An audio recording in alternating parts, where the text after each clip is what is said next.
தூத்துக்குடியில் பணத்தை இரட்டிப்பாக்கி தருவதாக முள்படுக்கையில் மேல் படுத்துக்கொண்டு அருள்வாக்கு சொல்வதாக கூறி மக்களை ஏமாற்றி வந்த போலீஸ் சாமியாரை காவல்துறையினர் கைது செய்துள்ளனர்.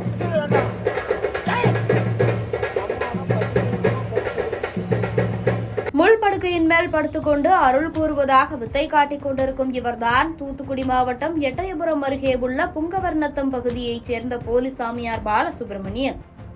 இவர் அருள்வாக்கு கூறுகிறேன் என்ற பெயரில் பல்வேறு நபர்களிடம் ஆசை வார்த்தை கூறி தொடர்ந்து மோசடியில் ஈடுபட்டு வந்துள்ளார். மேலும் தன்னிடம் வரும் நபர்களிடம் பூஜை செய்தால் தொழில் வளம் பெருகும் என கூறி அவர்களிடம் இருக்கும் பணத்தை தன்னிடம் கொடுத்தால் அவர்கள் கொடுக்கும் தொகையை இரட்டிப்பாக்கி தருகிறேன் என ஆசை வார்த்தை கூறியுள்ளார்.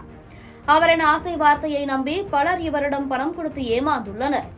பணத்தை வாங்கியவுடன் எந்த பதிலும் கூறாமல் பணம் கொடுத்த நபர்கள் தொடர்பு கொண்டால் செல்போனை ஆஃப் செய்துவிட்டு தலைமறைவாகி விடுவதை வாடிக்கையாக கொண்டிருந்துள்ளார். இப்படி பலரிடம் பல லட்சங்களை சுருட்டியுள்ளார் பாலசுப்ரமணியன். இவரின் இந்த மோசடிக்கு இவரது மகன்தான் மூளையாக செயல்பட்டுள்ளார். பாலசுப்ரமணியன் மற்றும் அவரது குடும்பத்தினர் தூத்துக்குடி ஏரல் பகுதியைச் சேர்ந்த லிங்கராஜ் மற்றும் அவரது நண்பர் ஆனந்த்குமார் ஆகியோரிடம் சுமார் 77 லட்சம் ரூபாய் பணத்தை பெற்று ஏமாற்றியுள்ளனர்.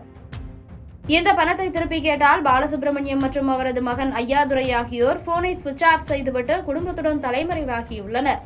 இதேபோல சிவகங்கை மாவட்டத்தைச் சேர்ந்த பாண்டியன், மாரிமுத்து, இருளப்பன் ஆகியோரிடம் சுமார் 44 லட்சமும், எட்டயபுரத்தைச் சேர்ந்த மாரிக்கண்ணு என்பவரிடம் 5 லட்சமும், சாந்தி என்பவரிடம் 17 லட்சமும், திண்டுக்கல்லைச் சேர்ந்த பாலமுருகன், கமலக்கண்ணன், திருமலைசாமி ஆகியோரிடம் சுமார் 90 லட்சம் என 20க்கும் மேற்பட்டோரிடம் 2,30 லட்சம் ரூபாய் மோசடியில் ஈடுபட்டுள்ளார். இதனைத் தொடர்ந்து பாதிக்கப்பட்டவர்கள் மாவட்ட காவல் கண்காணிப்பாளர் ஆல்பர்ட் ஜானிடம் புகார் அளித்ததை தொடர்ந்து வழக்கு பதிவு செய்யப்பட்டு விசாரணை நடந்து வந்தது. மேலும் தலைமறைவாக இருந்த போலீஸ் சாமியார் பாலசுப்ரமணியன் மற்றும் அவரது மகன் ஐயாதுரை ஆகிய இருவரையும் காவல்துறையினர் கைது செய்து சிறையில் அடைத்துள்ளனர்.